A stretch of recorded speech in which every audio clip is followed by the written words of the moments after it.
Welcome to the Clear Admit MBA Admissions Podcast. I'm Graham Richmond, and today we have a really special treat. Many of our listeners have asked us to keep getting these first-hand accounts from MBA students and graduates so as to better understand people's experiences and, to some extent, the challenges that they've faced in applying to and attending business school, even getting jobs, the whole nine yards. And so we've also heard that listeners like it when we talk to admissions, admissions officers and deans of admissions.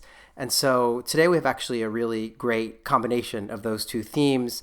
And it's basically, we're going to hear from someone who has not only earned an MBA, but did it while raising a family and working full time. And by the way, our special guest today is also the Associate Dean of Admissions and Marketing for a leading MBA program. And so the guest today is Shelly Heinrich from Georgetown McDonough School of Business. Welcome, Shelly. Hi, glad to be here. Thanks, Graham, for having me. Oh, no, it's my pleasure. So just in case our listeners don't know too much about you, I just wanted to give a quick bio. So as I said earlier, you lead MBA admissions in both kind of marketing and operational strategy for the full-time and flex MBA at Georgetown McDonough. You also, it sounds like, do a lot of work developing the overall marketing strategy for the team and managing both internal and external kind of marketing functions that you guys utilize. And you're no stranger to this domain of higher ed. I know you've been working for 13 years across a couple of different sectors, but with a heavy emphasis on higher ed. And I know you did your master's at UT Austin in education.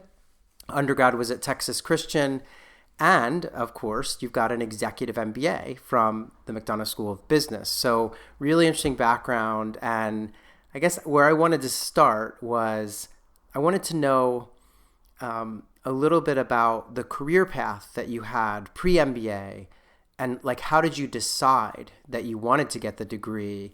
Because, you were already working in higher ed and admissions at a fairly high level too. So where did this idea of getting the MBA come from? Yeah. So, I started out my career in corporate at American Airlines and then, due to personal reasons, ended up getting a job at Syracuse University up in Syracuse, New York. And at that point, realized my passion for higher education.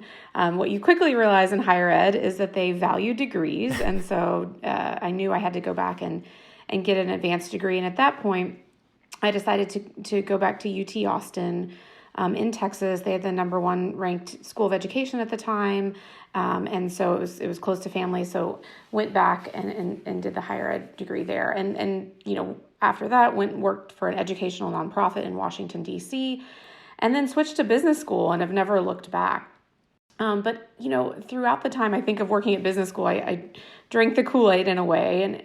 And it had always kind of been another personal goal of mine to go back and do an MBA. But, life happens. It was never the right timing. My husband and I are a dual career couple. So as many of your listeners may know, being a dual career family has its rewards, but it is challenging. And then, we had our first child. And so at that point, I, thought I had checked the box on grad school and didn't think it would be fair or right of me to go back. So my son was my priority. So that's kind of the background leading up to the decision of getting an MBA. And so what is it? So how did you kind of go from, so you had your first child, you're kind of feeling like, maybe I shouldn't go back. That's not the priority right now. But then something clicked and you decided to go for it. So how did you make the decision? Yeah, it was one of those things that kept nagging at me every year. And I started working at Georgetown. And honestly, out of the 4 business schools that I worked at, just fell in love with the community and really was wowed at the level of education experience. And, I think my husband and I were out for a date night one night and we were just talking about life and goals. And I was talking about how, my bucket list, how I'd always wanted to go back and do an MBA. And the next week, my husband actually looked up an info session for the executive MBA at Georgetown. Now, granted, I worked there. He looked it up, he registered me, and he said, you need to go to this. And so I went and, obviously really liked it. And he said, if you want to do this, he said, I'm all in.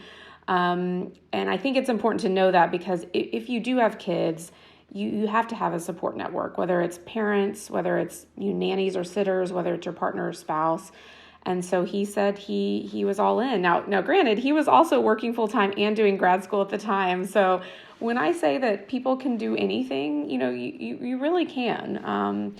So that's kind of how I ended up walking down the path to applying. So, okay, he signed you up for the EMBA info session, but had you given some thought to the type of program? Because I think a lot of people, once they, have started a family or kind of a little bit into their career, there's this sort of decision process that can be quite challenging around, do I do kind of traditional full-time, 2-year MBA program? Do I look at part-time for like working professionals or executive? Like how did you know which was right for you? Or was there any debate? Were you like, oh, I'm far enough in my career where executive makes sense? Or how did you like land on this? Yeah, I think there were 3 main decision criterias.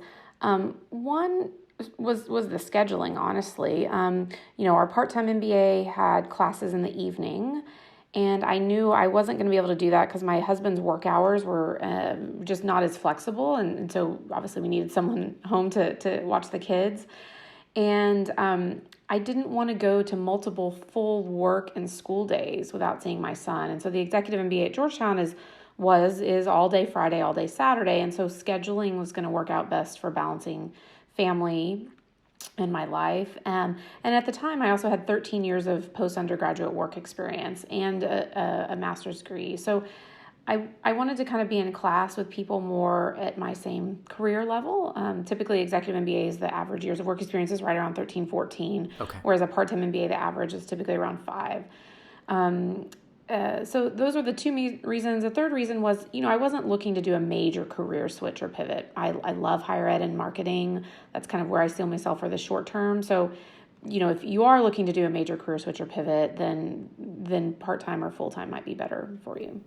Okay, yeah, that's great advice, and I think a really important consideration. I totally agree about, when you're switching careers, sometimes, yeah, it's good to do a kind of full-time or part-time. So that makes sense. I guess I'm going to put you on the spot. Did they make you apply? Like, because you're working at Georgetown and you're working for the business school, but it sounds like the EMBA was not under your purview. But so did you have to just go through the regular process? Yeah. So no, it's a great question. No, they didn't make me apply. I was actually a little nervous to ask my boss if it was going to be okay, right? Because I was going to have to take every other Friday off of work. And so even before I applied, I remember approaching my boss at the time and laying out this entire proposal of how I planned to get all my work done so no, they didn't make me. And, yes, executive MBA was under a different department, different dean. And so I had to apply, just like everyone else. And then the way it works at Georgetown is they only allow 5 people from the university to do the executive MBA. And so I competed with everyone else applying. I mean, obviously I worked in McDonough, I did know some of the people, so I'm not going to say that there was a complete firewall, but I did apply like, everyone else. And then was glad that my boss supported me at the time. Yeah. And I think that's actually an interesting question here, because I feel like when one does an EMBA, it often, you're talking about support from, family and, spouse or, parents, sitters, et cetera. But I think also having that support from, your employer is really important to be able to make that time, like you said, the Fridays in this case. So is that a fair assumption?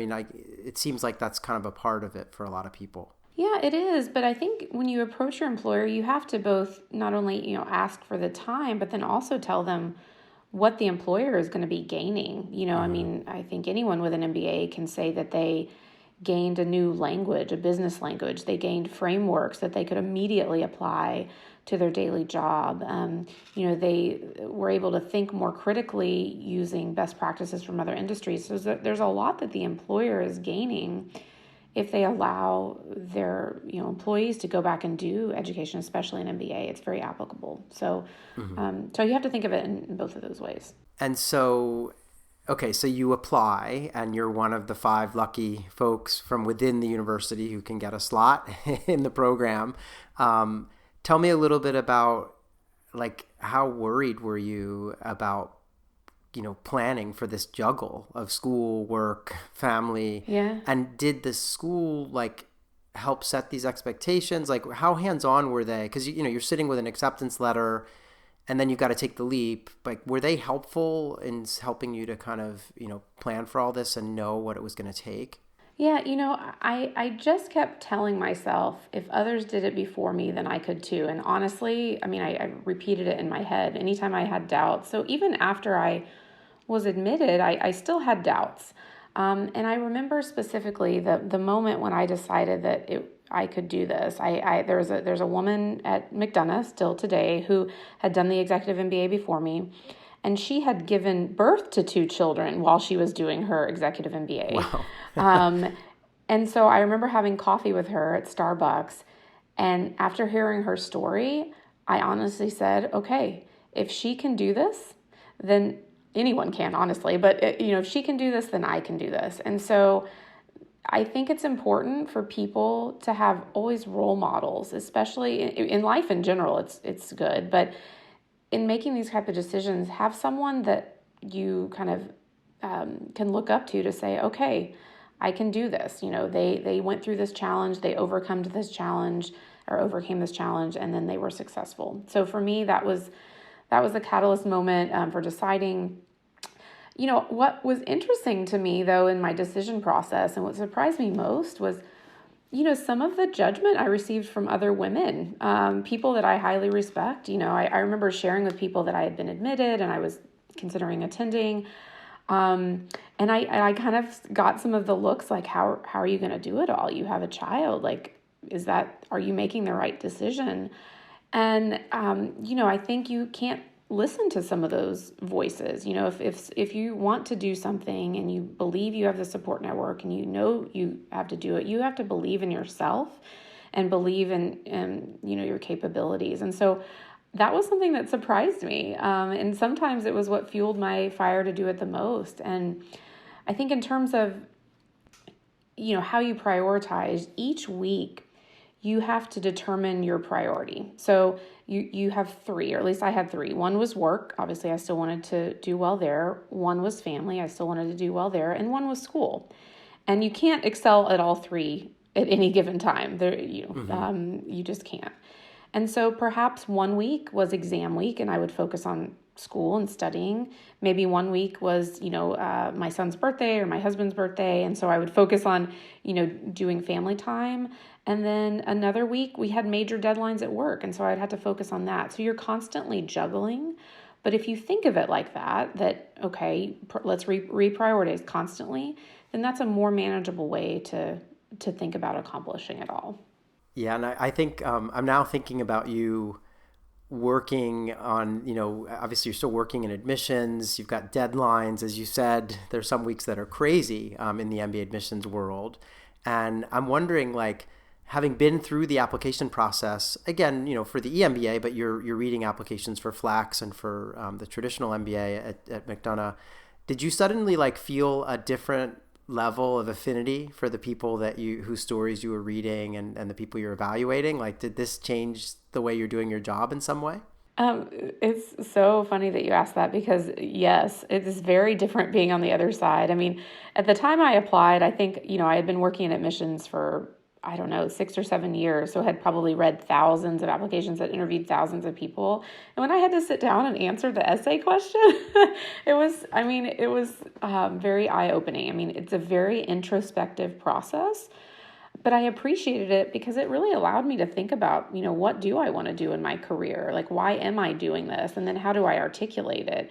And so in some ways it was very helpful because we often don't make time for ourselves to think about our career. Right. So, in interviewing, I was so nervous interviewing. I mean, again, it's so silly. I write interview questions, like I interview people, but I was so nervous going into the interview, and it was a group interview.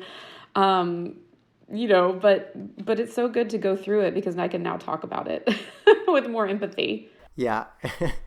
I've actually, Clear Admit has done a lot of essay workshops with schools, and I've always it's always been a dream of mine to ask admissions officers an essay question, just on the spot, sort of ask the head of a school to just answer ad hoc, like what what they would say if they had to write their school's essay, because it really is a totally different experience, right, to be on the other side of the equation there. But it sounds like it gave you a lot of perspective, which is terrific. Yeah. I mean, that's got to have helped. So tell me a little bit about a typical week. I mean, you mentioned that, you might have to prioritize different areas of your life depending on what was going on, but let's just focus on the MBA program for a second. Like, what does it look like? I mean, you mentioned Fridays and Saturdays are when the classes take place, but I'm assuming there are other things happening, right, outside of that. So can you walk me through like a week in the MBA program? Yeah, definitely. So classes were all day Friday, all day Saturday, every other week. And then there are four 1-week residencies that are spread over 2 years. 2 of them are global, 2 of them are domestic. In general, obviously, the Fridays and Saturdays were full of classes, but then there would be group work. So a lot of the classes come with group projects, group presentations. And I think for me, having a family, I wanted to be able to come home from work and be a mom for 2 or 3 hours, put my son to bed, and then do group conference calls. And there were a lot of other people in the same boat where they waited till their children went to bed, and then we jumped on group work. And people, I think, were fine with that and flexible with it. I think if you travel for work, I did too. Lots of people travel, consulting, there's a lot of industries that travel, and you can still balance it all. I remember, going to Asia for recruitment and doing conference calls with my team at, 9 a.m. Asia time or 8 a.m. Asia time to East Coast time. And I would relish getting on those 12-hour flights because I would do all my homework. And so you start to think about all the pieces of your quote unquote free time that you can fill with studying. And then you also look at what can be second priority. So, and I love to cook. I mean, I've always just loved cooking, but I didn't really cook much over those 2 years, and that was okay, right? Like laundry tended to pile up in our, room more than I would have liked it, but that wasn't a priority because the other things were a priority. You just really economize your time. I actually took lunch breaks at work. I'd never done it before, but I would actually close my office door and read for lunch. I would get there like 20 minutes early. I would read, and you start to realize how much quote unquote fat you have in your diet, like how much time you waste on a daily basis. Mm-hmm. And you fill that with studying. So yeah, that's a good point. I often feel like the busier I am, the more I get done. Yeah. Sort of like when you're juggling all these different things, somehow you go into a higher gear. Let's talk a little bit about the differences between, you just, I think, did a good job of outlining the format for the executive MBA program at McDonough. But I know for the benefit of our listeners who are looking at like part-time or flex or even a traditional MBA, do you want to just talk? I know you touched on like what the normal work experience might be in terms of average years, but just in terms of the format of these programs, because I personally think people don't always have a clear understanding, particularly when it comes to like the flex/part-time offering. So if you could outline these 3 kind of offerings, that would be great. Yeah, definitely. So full-time MBA is the traditional MBA. It's where you leave work for 20 months and you go back to really focus on both earning the degree, but also your career. I mean, if you look at our incoming students, over 80% of them are career switchers, meaning they switch their function or their industry. And a full-time MBA is the perfect degree for that. Employers, in fact, expect that people are making a pivot upon graduation. And so it's not as big of a sell to employers because they know what they're getting when they hire MBAs, and they know they're getting someone that is capable of doing a career pivot. The full-time MBA obviously comes with an internship between the first and second year, and then based on different programs can come with other consulting experiences, other hands-on employment experiences, and then a curriculum that provides a breadth of topics across all business disciplines. Secondly is what's called part-time MBAs. And again, at different schools, these are all called different names, but in general, they're part-time MBA. At Georgetown, it's called the Flex MBA, but it's meant for working professionals. So it is meant that you stay working full-time, and then you take classes in the evening or on the weekend or, in a hybrid format. And so Georgetown's Flex MBA is 26 months to 5 years. And you can choose the timing as well as the when you take the classes. The one thing that part-time MBAs don't typically come with are internships, because you're working full-time, so that would make sense. Right. And so it is still possible to do a career pivot, but it's just going to be a little more work on your end. Mm-hmm. And then the last is an executive MBA. And I should say the full-time and part-time MBAs are typically 5 years of work experience on average, anywhere between 3 and 6, but about 5. Mm-hmm. Executive MBAs, about 13, 14 years of work experience on average, typically a minimum of like 8, depending on schools.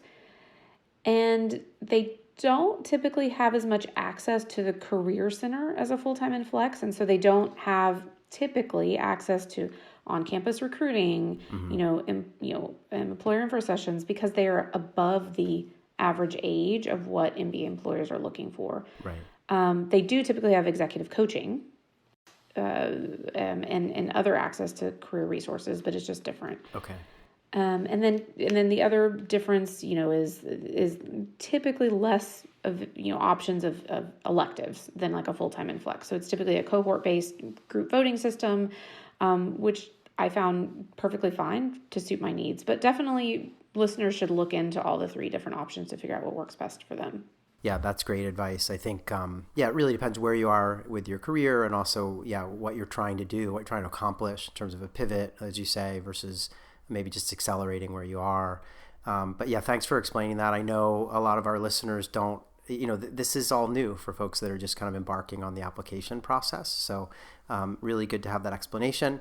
So now that you have an MBA, what's changed for you in your professional life? And I know we talked about how maybe you empathize a bit more with the applicants since you've been an applicant yourself to business school. But in terms of the, where the rubber hits the road, like how has your work life changed since you earned this degree, both in terms of, I don't know, have you been promoted or, are you doing things differently? Like how has this impacted your work life? Yeah. So I would say, first, I speak another language. I know people always say that about an MBA, but it is true. And it's because you have so much repetition over 2 years of new concepts and new ideas that you use. And so when you come out, you do use different words. You do use different frameworks and concepts. And that's one of the reasons why I wanted to go back and get an MBA, is because I was around so many other MBAs that were using these concepts and words, and I felt like I was at a disadvantage. And so speak another language, when you're in a program that makes you take a breadth of courses, everything from stats to finance to econ to accounting, things in the world start to click. Things that you're reading on the business news or on the Wall Street Journal as it relates to business, it started to make sense now. And it makes sense, even today. And so I think that's different.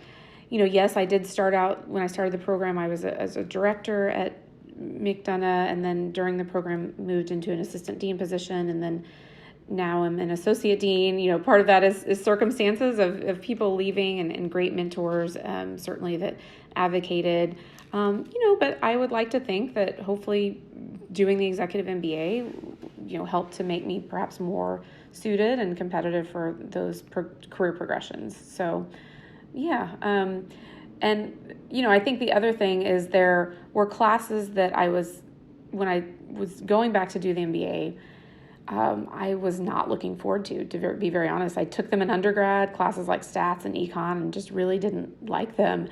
And those were some of my favorite classes. Professor, Comrade or Mocker or Miller in stats and economics. Those classes were phenomenal. And I think as an adult, when you go back and take some of these classes, it's just a different experience than when you do it in undergrad. So, yeah. Yeah, that's a great point. I feel like when you get a professor who's, at the caliber of, the types that we would see at a place like Georgetown or, any leading kind of business school, they can really bring a subject matter to life. And it's almost like, I remember someone once told me, if you don't like a certain kind of food, go to a fantastic restaurant that makes that food and eat it there, and you'll see that you may actually like it. And so it's almost like analogy. That sort of applies here, you know, because I too, when I did my MBA, I wasn't super excited about some of the really heavy quant stuff. But then, you know, I had some amazing professors too. So it really does make a difference. I guess one thing that I wanted to know is, you talked about being able to speak the same language, you know, that you were surrounded by in terms of the student body when you were working in admissions and stuff.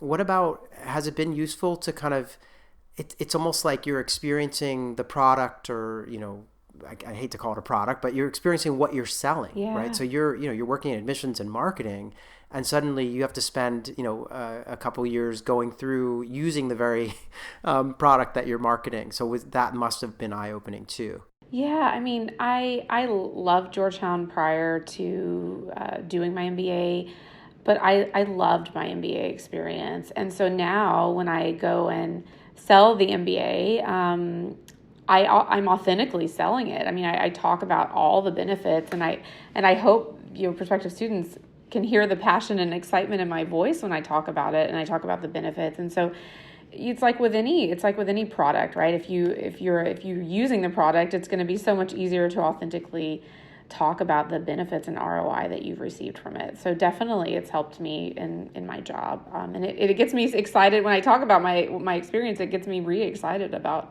it.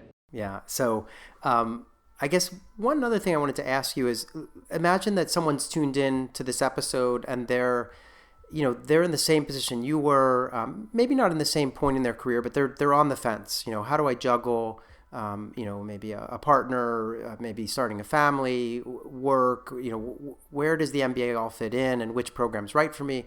Do you have any advice as to like how someone like that can find a mentor if they don't have, you know, someone, you know, at work, or maybe they don't want to tell people at work that they're thinking about going off to school? Is there any advice that you would have? I mean, do you guys have, student ambassadors that somebody could talk to, or are there any organizations out there that you think would be good for folks who need that sort of mentor or person just to kind of whose brain they can pick about this kind of thing? Yeah, I mean, definitely. All schools and as well as Georgetown have student ambassadors. Reach out to us. Tell them you want to speak with someone who has a child in the program. And we have, I think a couple of years ago, we had 30 babies born in the program one year, which was kind of crazy. But there are people that are going through all different life circumstances. And so, you know, find someone, you know, that you can talk to. I'm happy to talk with anyone as well. I think I knew even after I started my MBA, I was still questioning whether this was the right decision for my family, not the degree, but the right decision. And I knew I had made the right decision when my son, who was entering kindergarten at the time, did his first kind of like state assessment that they do. And I got the results back, and he had been placed in the highest reading group, the highest kind of oral fluency group, you know, all of those groups. And I remember taking that piece of paper and honestly like crying, because to me, those fears of like, if I do this, will that affect him in school? Mm-hmm. They were all wiped away. You know, I said, okay, this is possible. Like, he can succeed, you know, I can succeed. My husband, you know, we can all do this if we work together. And so, and you know, to this day, if I ask him, he's 8 now, if I ask him if he remembers me doing grad school, he doesn't, you know. I mean, when they're so young, they don't remember those things. But for me, that was, okay, this was the right decision. So reach out to other parents, whether you're the mom or the dad, because you both go through similar challenges mm-hmm. when you're deciding to have a family and deciding to do school. But, you can make it work. And so good luck. Yeah. Good luck to people. I think absolutely that's actually really interesting advice, to reach out to a school that you're interested in, and even ask to speak with a current student or maybe a recent alum who's done this juggle. It hadn't occurred to me that you guys could literally get someone in touch with, you know, a student that has kids or did this sort of juggle. Definitely. So that's really good advice.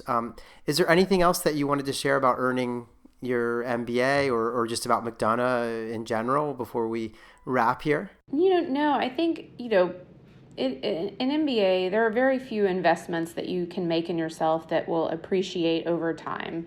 I mean, if you think of all those things that you buy and do, getting a degree and the education and the network and the community that you will receive, it will only continue to pay dividends throughout the rest of your life.